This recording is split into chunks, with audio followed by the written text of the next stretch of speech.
নামটা শুনলে বলতে পারি বাবা এবার কি জিনিস, যা সুপের সাথে ইলেকট্রন প্রোটনের মতো লাগছে, প্রোটন না, অনেকে কিন্তু ক্র্যাকারস দিয়েও খায়।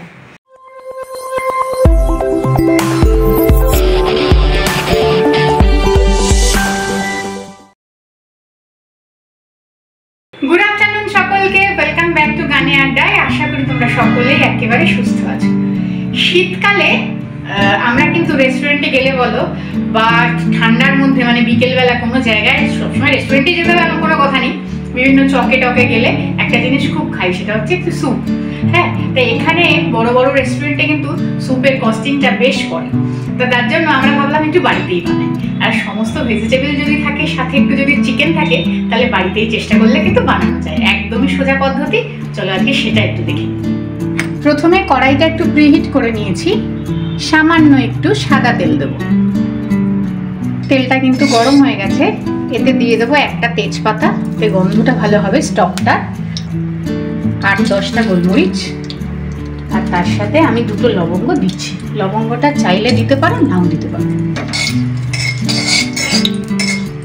এখানে 150 গ্রাম মতো চিকেন আছে, বোনলেস চিকেন আছে। বোন সমেত চিকেন হলেই চিকেন স্যুপের ক্ষেত্রে কিন্তু ভালো, কিন্তু আমার কাছে আজকে বোনলেস চিকেন আছে, ওই জন্য আমি বোনলেস চিকেনটাকে গোলমরিচ গুঁড়ো আর নুন দিয়ে একটু ম্যারিনেট করে রেখেছি, 10-15 মিনিট হলো। এবার আমি হালকা করে এই সাদা তেলটায় এটাকে ভেজে নেব, একদমই হালকা করে, মানে বেশি করে ভাজার কোনো প্রয়োজন নেই।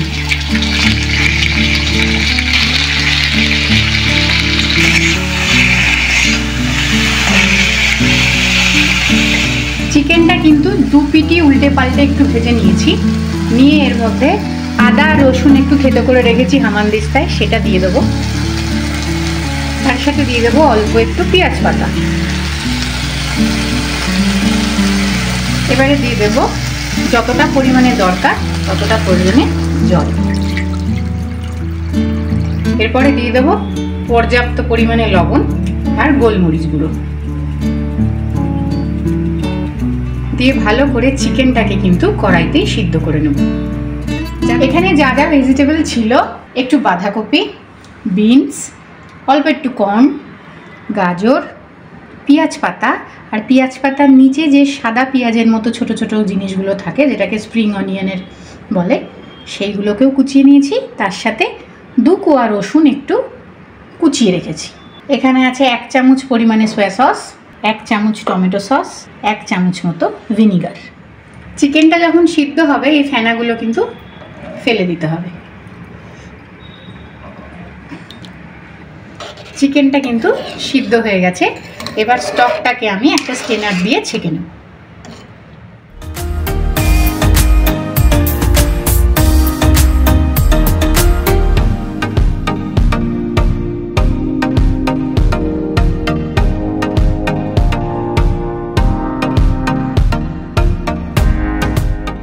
কড়াইতে 1 চামচ মতো বাটার দিয়ে দিলাম, তার সাথে দিলাম একদম সামান্য একটু তেল, যাতে পুড়ে না যায় বাটারটা। এবার এখানে যে যে সবজিগুলো ছিল এই বাটারের মধ্যে দিয়ে দেবো।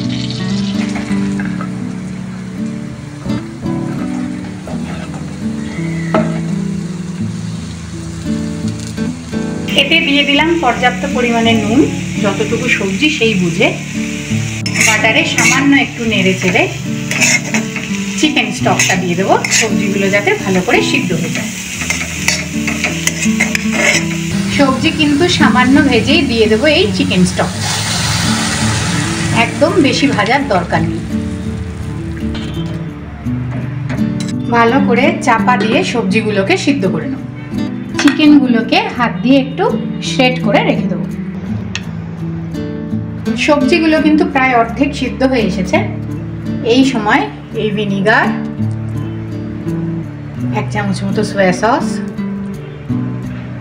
আর 1 চামচ মতো টমেটো কেচাপ এটা দিয়ে দেবো। সবজিগুলোকে এবার আরো 10 মিনিট মতো সিদ্ধ করে নেব।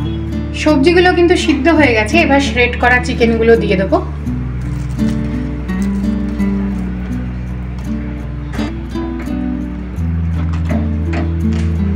দিয়ে দেবো আবারও হাফ চামচ মতো লবণ, গোলমরিচ গুঁড়ো, সামান্য একটু চিলি ফ্লেক্স। একটা বাটিতে একটা ডিম ফেটিয়ে নেব। ডিমটার মধ্যে কিন্তু নুন বা কোনো রকম মশলা দেওয়ার দরকার নেই। স্যুপটা কিন্তু অনেকটাই হয়ে এসছে। এবারে 1 চামচ মতো কর্নফ্লাওয়ার এই বাটিটায় গুলে রেখেছি জল দিয়ে, সেটা অল্প অল্প করে দেব। ঘনত্বটা যে যার পছন্দ মতন করো।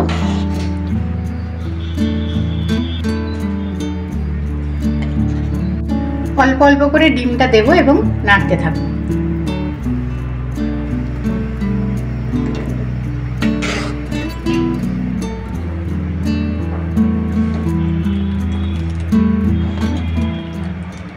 চিকেন স্যুপ কিন্তু রেডি হয়ে গেছে।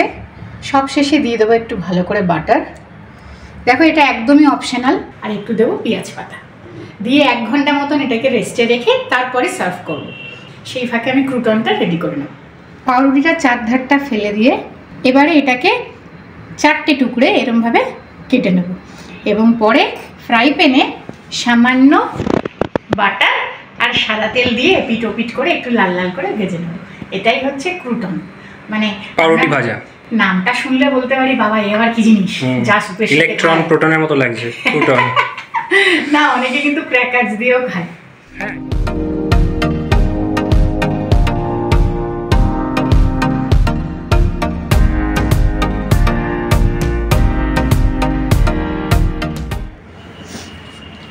এইভাবে ব্রেডগুলোকে আমি কেটে নিয়েছি। 2 চামচ মতো বাটার দিলাম। বাটারটা যাতে পুড়ে না যায় সেই জন্য দিলাম সামান্য একটু সাদা তেল। গ্যাসের ফ্লেমটা কিন্তু একেবারে কমিয়ে এই কাজটা করতে হবে। ভালো করে গরম হয়ে গেলে পাউরুটির টুকরোগুলো দিয়ে দেবো।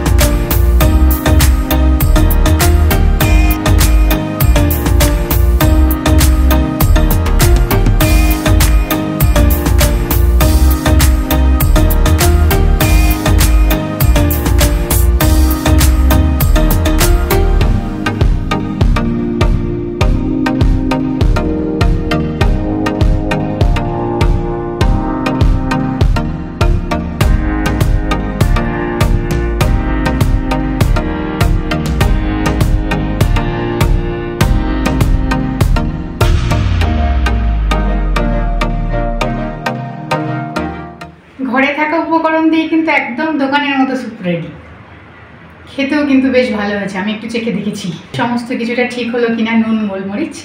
তাহলে শীতকালে কিন্তু সকলের বাড়িতেই এইসব সবজি থাকে। পেঁয়াজ পাতার ভুট্টাটা হয়তো একটু এনে নিতে হবে, ভুট্টা স্কিপও করতে পারো। খুব তাড়াতাড়ি কিন্তু এটা বানিয়ে নেওয়া যায়।